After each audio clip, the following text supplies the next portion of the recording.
Hello, ഞാൻ നിങ്ങൾക്കൊരു കാര്യം കാണിച്ചു തരാം കേട്ടോ. ഇവിടെ ഇതെന്താ പറയുക, കാലിക്കറ്റ് യൂണിവേഴ്സിറ്റി കാലിക്കറ്റ് യൂണിവേഴ്സിറ്റി യൂണിയൻ്റെ ഇൻ്റർസോൺ കലോത്സവമാണ്. ഇൻ്റർസോൺ കലോത്സവത്തിൽ എനിക്ക് കവിതയ്ക്ക് ഫസ്റ്റ് കിട്ടിയ ഒരു ഫോട്ടോയും അതിൻ്റെ ഒരു സമ്മാനമാണ് കേട്ടോ ഇത്. എടോ ഞാൻ ചെറുതാവുന്ന സമയത്ത് നമ്മളോട് എല്ലാവരും ആഗ്രഹം ചോദിച്ച് നടക്കുമല്ലോ. നമ്മൾ ടീച്ചേഴ്സ്, നമ്മുടെ കൂട്ടുകാരൊക്കെ ആഗ്രഹങ്ങൾ ചോദിച്ച സമയത്ത് ഞാൻ എല്ലാവരോടും പറഞ്ഞിരുന്നത് എനിക്കൊരു ജേർണലിസ്റ്റ് ആവണമെന്നായിരുന്നു. എനിക്കൊരു നല്ല ജേർണലിസ്റ്റ് ആവണം, അല്ലെങ്കിൽ അതിനു മുന്നേ ഞാൻ പറഞ്ഞിരുന്നത് ഡോക്ടറാവണം, ടീച്ചറാവണമെന്ന് ഞാൻ അങ്ങനെ പറഞ്ഞിട്ടില്ലെന്ന് തോന്നുന്നു. അങ്ങനെ നമ്മൾ ചെറുപ്പത്തിൽ നമ്മുടെ ചില ആഗ്രഹങ്ങളുണ്ടാവും. നമ്മളുടെ സൊസൈറ്റി നമ്മുടെ തലയിൽ എടുത്തു വെക്കുന്ന, അല്ലെങ്കിൽ ബാക്കിയുള്ള ആളുകളെ കണ്ടിട്ട്, അല്ലെങ്കിൽ സമൂഹത്തിൻ്റെ ഒരു ട്രെൻഡ് കണ്ടിട്ട് നമുക്ക് ഇൻഫ്ലുവൻസ് ആവുന്ന ചില ആഗ്രഹങ്ങളുണ്ടാവും.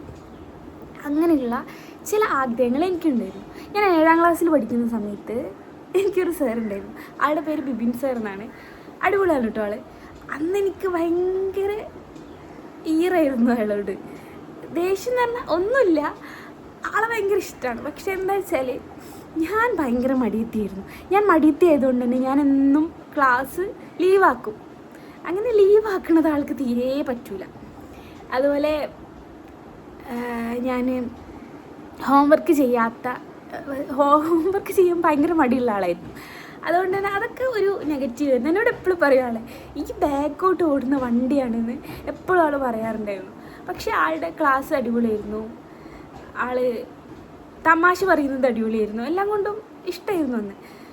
അങ്ങനെ ആളൊരു ദിവസം എന്നോട് ചോദിച്ചു, നിനക്ക് ആരാണ് ആവാൻ ആഗ്രഹം എന്ന് ചോദിച്ചു. ഞാൻ അന്ന് തന്നെ പറഞ്ഞു, ഫസ്റ്റ് ദിവസമായിരുന്നു തോന്നുന്നു, ഞാൻ പറഞ്ഞു എനിക്ക് ജേർണലിസ്റ്റ് ആവാനാണ് ആഗ്രഹം.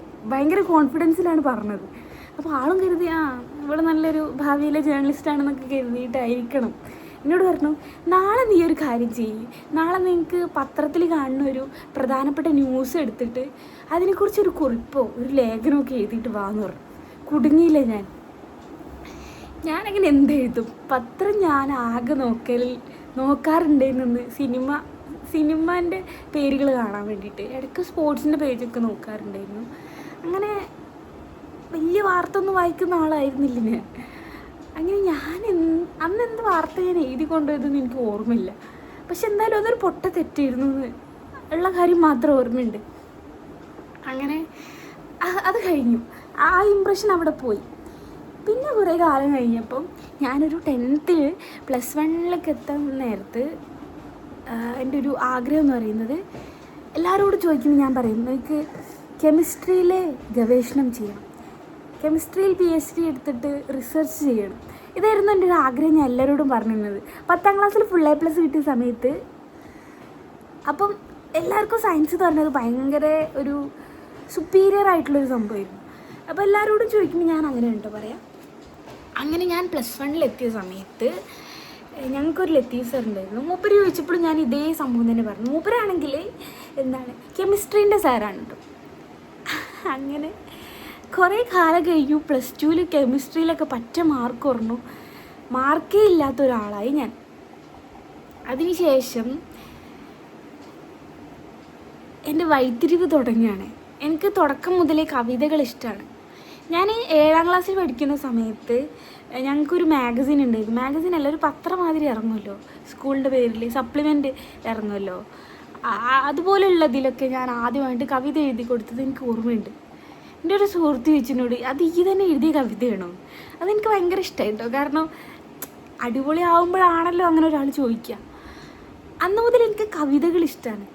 അങ്ങനെ +2 കഴിഞ്ഞ സമയത്ത് മാർക്ക് കുറഞ്ഞതുകൊണ്ട് തന്നെ വിധി എന്നെ അതിൽ കൊണ്ടെത്തിക്കുക എന്ന് പറയുമല്ലോ.